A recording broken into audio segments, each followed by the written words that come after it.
Hi hello ನಮಸ್ಕಾರ education master YouTube ಚಾನಲ್ಗೆ ಸ್ವಾಗತ. ಇವತ್ತಿನ ಕ್ಲಾಸ್ ಒಳಗೆ ನೋಡೋಣ 2025-26ನೇ ಸಾಲಿನ ದ್ವಿತೀಯ PUCಯ ಪೂರ್ವ ಸಿದ್ಧತಾ ಪರೀಕ್ಷೆ 2 ನೋಡ್ರಿ. ವ್ಯವಹಾರ ಅಧ್ಯಯನ ಕೀ ಆನ್ಸರ್ಗಳನ್ನು ನೋಡ್ರಿ. ಬರ್ರಿ ನೀವು ಯಾವ ಹಾಕಿರಿ, ಏನೇನು ತಪ್ಪಕ್ಕಿರ ಸರಿಕೆರೆ ಎಂಬುದನ್ನು ನೋಡ್ರಿ. ಆಗ ನಮ್ಮ ಚಾನಲ್ ಇನ್ನೂ ಯಾರು ಸಬ್ಸ್ಕ್ರೈಬ್ ಮಾಡಿಲ್ಲ ಆಗ ಸಬ್ಸ್ಕ್ರೈಬ್ ಮಾಡ್ರಿ.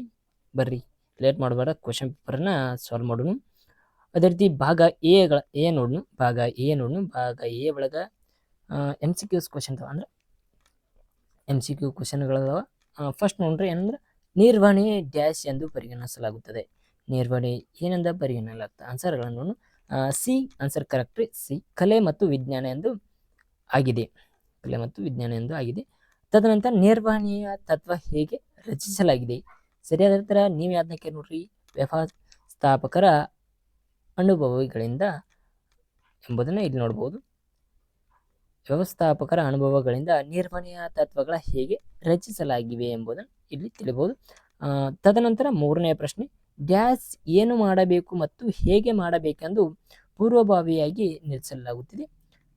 3ನೇ ಸರಿಯಾದ ಉತ್ತರ ಯಾವುದಂದ್ರೆ ಸಿ ಸರಿಯಾದ ಉತ್ತರ ಯೋಜಿಸುವಿಕೆ. ಸರಿಯಾದ ಉತ್ತರ ಯಾವುದಂದ್ರೆ ಯೋಜಿಸುವಿಕೆ ನಿಯಮ ಸರಿಯಾದ ಉತ್ತರ. ನೀವು ಯಾವುದಕ್ಕೆ ಕಮೆಂಟ್ ಮಾಡ್ರಿ ಆಗ. ತದನಂತರ 4th ಮೊಬೈಲ್ ಫೋನ್ಗಳನ್ನು ಉತ್ಪಾದಿಸುವ ಕಂಪನಿಯ ಉತ್ಪಾದನೆಯ ಹಣಕಾಸು ಮಾರುಕಟ್ಟೆ ಮತ್ತು ಮಾನವ ಸಂಪನ್ಮೂಲಗಳಿಗೆ ಪ್ರತ್ಯೇಕ ವಿಭಾಗಗಳನ್ನು ಹೊಂದಿರುತ್ತದೆ. ಇದರ ಘಟನೆಯ ರಚನೆಯ ಪ್ರಕಾರ ಯಾವುದು. ಸರಿ ಉತ್ತರ 4ನೇ ನೀವೇ ಅದಕ್ಕೆ ಕಮೆಂಟ್ ಮಾಡ್ರಿ. ನಾವು ಇಲ್ಲಿ ಸರಿಯಾದ ಉತ್ತರ 2 ಕಾರ್ಯಾತ್ಮಕ ರಚನೆ ಎಂಬುದನ್ನು ಸರಿಯಾಗಿದೆ. ತದನಂತರ 5 ಆಭರಣವು ಡ್ಯಾಶ್ಗೆ ಉದಾಹರಣೆಯಾಗಿದೆ. ಸರಿಯಾದ ಉತ್ತರ ಯಾವುದಂದ್ರೆ ಖರೀದಿಯ ಪ್ರಧಾನ ಉತ್ಪನ್ನಕ್ಕ ಇಲ್ಲಿ ಒಂದು ಎಕ್ಸಾಂಪಲ್ ಆಗಿದೆ.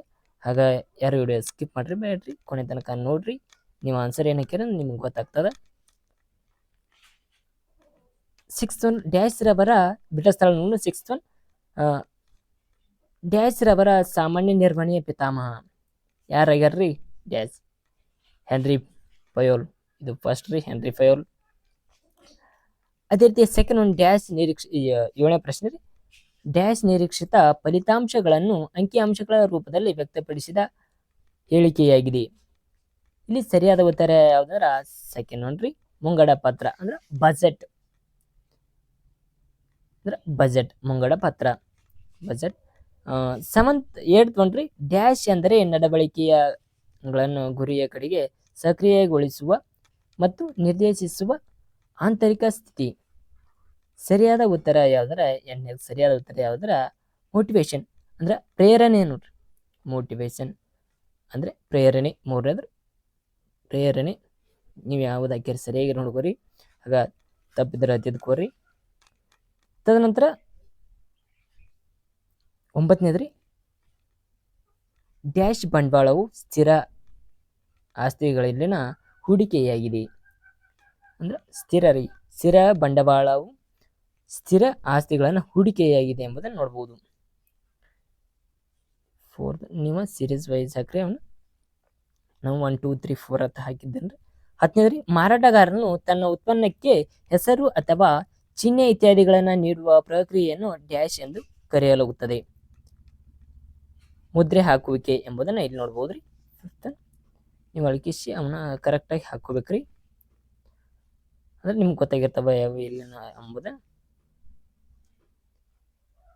ಹಾಗ ನೆಕ್ಸ್ಟ್ ಹೋಗೋಣ್ರಿ, ಹೊಂದಿಸಿ ಬರೆಯರ್ ನೋಡ್ರಿ. ಇಲ್ಲಿ ಎ ಮತ್ತು ಬಿ 2 ಪಾರ್ಟ್ಗಳನ್ನ ಕೊಟ್ಟಿರೋದು. ಎ ಭಾಗದಲ್ಲಿ ನೋಟೋಮಾನೀಕರಣ, ಬಿ ಅಧಿಕಾರ, ಸಿ ಪ್ರಕರಣದ ಅಧ್ಯಯನ, ಡಿ ದೋಷ ಮುಕ್ತ ಯಂತ್ರ, E lucky draw.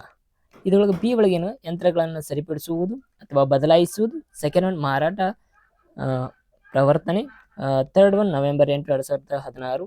4th one August 15, 1947. 5th ಸಂಭವನೀಯ ನೈಜ ಸಮಸ್ಯೆಗಳ. 6th ಒನ್ ಆಜ್ಞೆಗಳನ್ನು ನೀಡುವ ಹಕ್ಕು. ಇರುವ ಸರಿಯಾದ ಉತ್ತರಗಳನ್ನು ಹೋಲಿಕೆ ಮಾಡಿ ಬರ್ರಿ. ಫಸ್ಟ್ ಒನ್ ನೋಟು ಅಮಾನ್ಯೀಕರಣ 3 ನವೆಂಬರ್ 8, 2016 ನೋಟು ಅಮಾನ್ಯೀಕರಣ, ಇದು ಕರೆಕ್ಟ್ ರೀ. ತದನಂತರ ಅಧಿಕಾರ ಅಂದ್ರೆ ಆಜ್ಞೆಗಳನ್ನು ನೀಡುವ ಹಕ್ಕಾಗಿರ್ತದೆ ಅಧಿಕಾರ.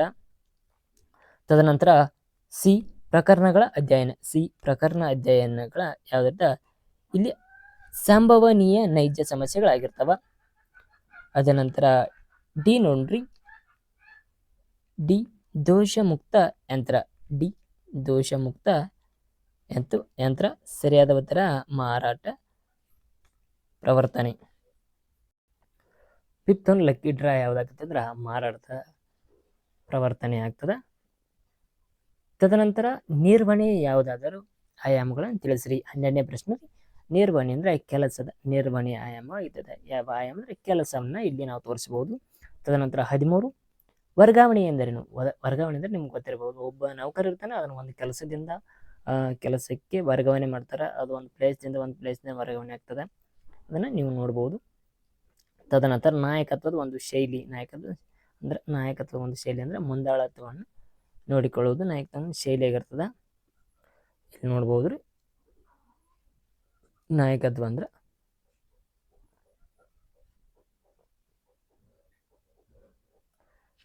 ಲೀಡರ್ಶಿಪ್ ಅಂದ್ರೆ ಪ್ರಜಾಪ್ರಭುತ್ವದ ಶೈಲಿ. ನೀವೇನು ಆನ್ಸರ್ ಬರ್ಕೊಂಡ್ರೆ ನೋಡ್ಕೊರಿ, ನೋಡ್ರಿ, ಯಾಕಂದ್ರೆ ಸರಿನಾಗಿರ್ಬೋದು ತಪ್ಪಾಗಿರ್ಬೋದು ನೀವು ಆನ್ಸರ್. 5th ಒನ್ ರೀ, ಸರಿಯಾದ ಉತ್ತರ ಹಣಕಾಸು ನಿರ್ಧಾರ, ಫೈನಾನ್ಷಿಯಲ್ ಡಿಸಿಷನ್, ನಿರ್ಧಾರ ಡಿಸಿಷನ್. 16ನೇ ಪ್ರಶ್ನೆಗೆ ಸರಿಯಾದ ಉತ್ತರ ಯಾವುದಂದ್ರೆ ರೀ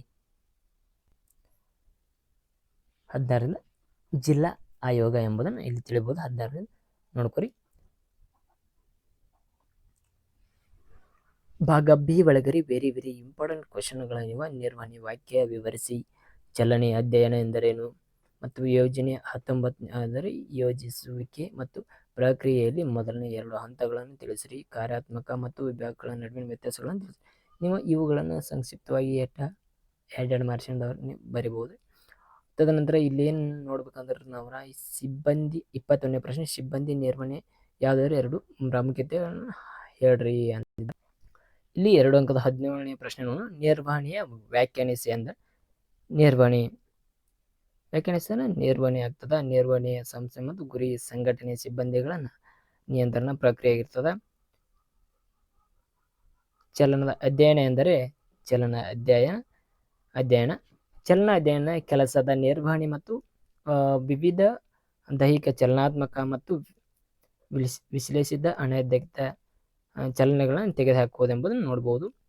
ಅದೇ ರೀತಿ 19ನೇ ಪ್ರಶ್ನೆ ರೀ, ಯೋಜಿಸುವ ಪ್ರಕ್ರಿಯೆಯಲ್ಲಿ ಮೊದಲು 2 ಹಂತಗಳನ್ನು ಬರೆಯಿರಿ. ಯೋಜಿಸುವ ಪ್ರಕ್ರಿಯೆ 2 ಹಂತಗಳ ಯಾವಂದ್ರೆ, ಒಂದು ಉದ್ದೇಶಗಳನ್ನು ನಿಗದಿಪಡಿಸಿಕೊಳ್ಳುವುದು, ತದನಂತರ ಆಧಾರಗಳನ್ನು ಅಥವಾ ಆವರಣಗಳನ್ನು ಅಭಿವೃದ್ಧಿಪಡಿಸುವುದು. 20ನೇ ಪ್ರಶ್ನೆ ರೀ, ಕಾರ್ಯಾತ್ಮಕ ಮತ್ತು ವಿಭಾಗೀಯ ರಚನೆ ನಡುವಿನ ಯಾವುದಾದ್ರು 2 ವ್ಯತ್ಯಾಸಗಳನ್ನು ಬರೆಯಿರಿ. ಒಂದು ಕಾರ್ಯಾತ್ಮಕ ರಚನೆ ಮತ್ತು ವಿಭಾಗೀಯ ರಚನೆ. ತದನಂತರ ಕಾರ್ಯಾತ್ಮಕ ರಚನೆ ನೋಡ್ಬೋದು, 2 ರಚನೆಗಳನ್ನು ನೋಡ್ಬೋದು. ಸಿಬ್ಬಂದಿಯ ನಿರ್ವಹಣೆ ಯಾವುದಾದ್ರೂ 2 ಪ್ರಾಮುಖ್ಯತೆ ಬರೆಯಿರಿ ಅಂತ ಹೇಳ್ಯಾರ. ಪ್ರಾಮುಖ್ಯತೆಗಳು ಫಸ್ಟ್ ಒಂದು ದಕ್ಷಿಣ ಸಿಬ್ಬಂದಿಯನ್ನು ನೇಮಕ ಮಾಡಿಕೊಳ್ಳುವುದು. ತದನಂತರ ಸಿಬ್ಬಂದಿಯ ಅಭಿವೃದ್ಧಿ, ಸಿಬ್ಬಂದಿ ಯಾವ ರೀತಿ ಇರಬೇಕನ್ನೋದು ಅಭಿವೃದ್ಧಿ ಇರ್ತದ. 22ನೇ ಸಂವಹನದ ಪ್ರಕ್ರಿಯೆ ಯಾವುದಾದ್ರೂ 2 ಮೂಲಾಂಶಗಳನ್ನು ತಿಳಿಸಿರಿ ಅಂತ ಹೇಳ್ಯಾರ. ಕಳಿಸುವ ಸೆಂಡರ್ ಮತ್ತು receiver, coder and coder, last feedback. ಸಂವಹನದ ಪ್ರಕ್ರಿಯೆಯ ಮೂಲಾಂಶಗಳ ಇವ ಚಾನಲ್ ಮೂಲಕ ಯಾವ್ಯಾವ ಮೂಲಕ ಕಮ್ಯುನಿಕೇಶನ್ ಆಗ್ತದ ಎಂಬುದನ್ನು ತಿಳಿಸುವುದು. ಸಂವಹನ ಪ್ರಕ್ರಿಯೆ ಯಾವುದಾದ್ರು 2 ಮೂಲಾಂಶ. 2 ಸೆಂಡರ್ ಮತ್ತು ರಿಸೀವರ್ ಅಂದ್ರೆ ಕಳಿಸುವ ಮತ್ತು ಸ್ವೀಕರಿಸುವ ಎಂಬುದನ್ನು ಇಲ್ಲಿ ನಾವು ನೋಡ್ಕೊತ ಹೋಗ್ಬೋದು. ತದನಂತರ 23ನೇ ನಿಯಂತ್ರಿಸುವಿಕೆ ಯಾವುದಾದ್ರು 2 ಮಿತಿಗಳನ್ನು ತಿಳಿಸಿರಿ. ಒಂದು ನಿಖರದ ಗುಣಮಟ್ಟದ ಮಾನದಂಡಗಳ ತೊಂದರೆಯಾಗಿರ್ಬೋದು. ತದನಂತರ ಸೆಕೆಂಡ್ ಒನ್ ರೀ, ಬಾಹ್ಯ ಅಂಶಗಳ ಮೇಲೆ ನಿಯಂತ್ರಣದ ಕೊರತೆ ಆಗಿರ್ಬೋದು. 2ನ್ನ ನಾವು ಇಲ್ಲಿ ತಿಳಿಸ್ಬೋದು. 24ನೇ ಈ ಚೀಟಿಯ ಮೇಲೆ ವ್ಯಾಪಾರ ಎಂದರೆ, ಈ ಚೀಟಿಯ ಮೇಲೆ ವ್ಯಾಪಾರ ಎಂದರೆ ಇದು ಎಲೆಕ್ಟ್ರಾನಿಕಲ್ ಸಾಧನ ಮತ್ತು ತಂತ್ರಜ್ಞಾನ ಅಥವಾ ಅಂತರ್ಜಾಲವನ್ನ ಬಳಸಿಕೊಂಡು ಸರಕು ಮತ್ತು ಸೇವೆಗಳನ್ನು ಖರೀದಿಸುವುದು ಮತ್ತು ಮಾರಾಟ ಮಾಡುವುದನ್ನ ಪ್ರಕ್ರಿಯೆ ಎಂದು ತಿಳಿಬಹುದು. 25ನೇ ಪ್ರಶ್ನೆ ರೀ, ಬೆಲೆ ನಿಗದಿಯ ಯಾವುದಾದ್ರೂ 2 ಉದ್ದೇಶಗಳನ್ನು ತಿಳಿಸಿರಿ. ಒಂದು ಲಾಭದ ಗರಿಷ್ಠ, ಇನ್ನೊಂದು ಮಾರುಕಟ್ಟೆಯ ಉಳಿವಿಕೆ ಎಂಬುದನ್ನು ತಿಳಿಬಹುದು. ಇಲ್ಲಿ 2 ಅಂಕದ ಬರ್ತವೆ, ಸಂಕ್ಷಿಪ್ತವಾಗಿ ಬರೀಬೇಕ್ರಿ. ಗ್ರಾಹಕ ಯಾವುದಾದ್ರೂ 2 ಹಕ್ಕುಗಳನ್ನು ತಿಳಿಸಿರಿ. ಒಂದು ಸುರಕ್ಷತೆ ಹಕ್ಕು, ಇನ್ನೊಂದು ಮಾಹಿತಿ ಹಕ್ಕು. ನಾವು ಈಗ 2 ಅಂಶದ 8 ಪ್ರಶ್ನೆಗಳನ್ನು ನೋಡಿದ್ದೀವಿ. ಹಾಗ ಭಾಗ ಸಿ ಒಳಗರಿ ಬೇರೆ ಬೇರೆ 10 ಅಂಕದ ಪ್ರಶ್ನೆಗಳು ಮತ್ತು ಇಲ್ಲಿ 10ರಿಂದ 12 ವಾಕ್ಯದಲ್ಲಿ ಬರೆಯಿರಿ ಅಂತ ಹೇಳಿ. ಎಷ್ಟು ಬರಬೇಕು? 6 ಮಾತ್ರ ಬರಿಬೇಕ್ರಿ. ಇಷ್ಟದಾವ 6 ಮಾತ್ರ ಬರಿಬೇಕು. ಇಲ್ಲಿ ಈ ಕ್ವಶನ್ದಲ್ಲಿ 4 ಮಾರ್ಕ್ಸಿನ ಕ್ವಶನ್. ಇಲ್ಲಿ 4 ಅಂಕಗಳ ಪ್ರತಿಯೊಂದಕ್ಕೂ ಇಲ್ಲಿ 27, 28, 29 ಇಲ್ಲಿ ನಿಯಮಗಳನ್ನು ಕೊಟ್ಟಾರ. ಆ ನಿಯಮ ತಕ್ಕಂತೆ ನಿಮ್ಮ ಸರಿಯಾದ ಆನ್ಸರ್ಗಳನ್ನು ನೀಡಿದ್ದೇ ಆದಲ್ಲಿ ನಿಮ್ಗೆ ಅಂಕಗಳನ್ನು ಜಾಸ್ತಿ ಬರ್ತಾವೆ. ಪೀಠಿಕೆ ಮತ್ತು ಉಪಸಂಹಾರ ಹಾಕೋದನ್ನ ಮರಿಬೇಡ್ರಿ. ಮತ್ತು ಇಲ್ಲಿ 4 ಅಂಕದ ಮತ್ತು 8 ಅಂಕದ ಪ್ರಶ್ನೆಗಳನ್ನು ನಿಮ್ಗೆ ಕಡ್ಡಾಯವಾಗಿ ಬರೆಯಲೇಬೇಕು. ಇಲ್ಲಿ 8 ಅಂಕದ ಪ್ರಶ್ನೆಗಳೊಳಗೆ ಎಷ್ಟು ಬರೀಬೇಕಂದ್ರೆ ನೀವು 3 ಬರಿಬೇಕಾ. ಇಲ್ಲಿ ಎಷ್ಟು ಕೊಟ್ಟಾರಂದ್ರೆ 5 ಕೊಟ್ಟಾರ, ಅದ್ರೊಳಗೆ 3 ಬರಬೇಕು. ಇಲ್ಲಿ 5 ಕೊಟ್ಟಾರ, ಅದ್ರೊಳಗೆ ಎಷ್ಟು 3 ಬರಬೇಕು. ನಿಮ್ಗೆ ಯಾವ ಸರಳ ಅನಿಸ್ತಾವ ನಿರ್ವಹಣೆ ಮತ್ತು ನಿರ್ವಹಣೆಯ ಉದ್ದೇಶ, ಇದು ನೀನು ಡಿಸ್ಕಷನ್ ಮಾಡಿ ಅದ ಕ್ವಶನ್ ಆಗಿದೆ. ನಿರ್ವಹಣೆಯ ಉದ್ದೇಶಗಳನ್ನು ವಿವರಿಸಿ ಎಂಬುದು ಇದನ್ನು ಸರಿಯಾಗಿ ಬರೀರಿ. ಬರದರೆ ಇಲ್ಲ ಏನು ನಮ್ಗೆ ಗೊತ್ತಿಲ್ಲರಿ. ಯಾಕಂದ್ರೆ ನಮ್ದೇನಿದೆ ನಾವು ಅಷ್ಟು ಮಾಡಿರ್ತೀವಿ. ನೀವು ಸರಿಯಾಗಿ ಓದಿದೆ ಆದರೆ ನೀವು ಸರಿಯಾಗಿ ಬರೆದಿರ್ತೀರಿ. ಸರಿಯಾಗಿ ಬರ್ಬೋದು, ತಪ್ಪು ಬರ್ಬೋದು. ಇಲ್ಲಿ ಒಂದು ಇದು ಸರಿಯಾದ ಪ್ರಶ್ನೆ. ಸಂಬಂಧದ ಪರಿಣಾಮಾತ್ಮಕ ಸುಧಾರಣೆ ಅಳವಡಿಕೆ ಯಾವ್ದಾದ್ರು 8 ಸೂಕ್ತ ಕ್ರಮಗಳನ್ನು ಸಲಹೆಗಳನ್ನು ಬರೀರಿ ಅಂತ ಹೇಳ್ಯಾರ. ಇವೆರಡನ್ನು ಬರೆದ್ರು. ಮತ್ತು ಜಾಹಿತರ ವೈಯಕ್ತಿಕ ಮಾರಾಟಗಳ ನಡುವಿನ ಯಾವ್ದಾದ್ರು 8 ವ್ಯತ್ಯಾಸಗಳನ್ನು ತಿಳಿಸ್ರಿ. ಇವು ಸರಿಯಾದ ಕ್ವಶನ್ಗಳನ್ನ ನೀವು ಬರ್ದಿರ್ತೀನಿ ಗೊತ್ತೈತಿ. ಆ ಕಾರಣದಿಂದ ನೀವು ಏನು ಗೌರ್ಮೆಂಟ್ದು 3 ಮಾದರಿ ಪ್ರಶ್ನೆ ಪತ್ರಿಕೆ ಬರ್ತಾವೆ, ಪೂರ್ವ ಸಿದ್ಧತೆ, ಪ್ರಿಪ್ರೇಟರಿ, ಇವನ್ನ ಪರ್ಫೆಕ್ಟ್ ಮಾಡ್ರಿ ಅಂದ್ರೆ ಆ್ಯನ್ಯುವಲ್ ಎಕ್ಸಾಮ್ಗೆ ನೀವು ಅಬೌವ್ 70+ ಅಂಕಗಳನ್ನು ತೊಗೋಬೋದ್ರಿ. ಇವು 3 ಕ್ವಶನ್ ಪೇಪರ್ದಿಂದ ನೀವು 70+ ತೊಗೋಬೋದು. ಆ ಕಾರಣದಿಂದ ಸರಿಯಾಗಿ ಓದ್ಕೊರಿ. ನಿಮ್ಮ ಕೀ ಆನ್ಸರ್ಗಳನ್ನು ನೋಡ್ಕೊರಿ. ಹಾಗೆ ಥ್ಯಾಂಕ್ ಯು. ನಮ್ಮ ಚಾನಲ್ ಯಾರನ್ನ ಸಬ್ಸ್ಕ್ರೈಬ್ ಮಾಡಿಲ್ಲ ಹಾಗೆ ಸಬ್ಸ್ಕ್ರೈಬ್ ಮಾಡಿರಿ, ಹಾಗೆ ಸಪೋರ್ಟ್ ಮಾಡಿರಿ.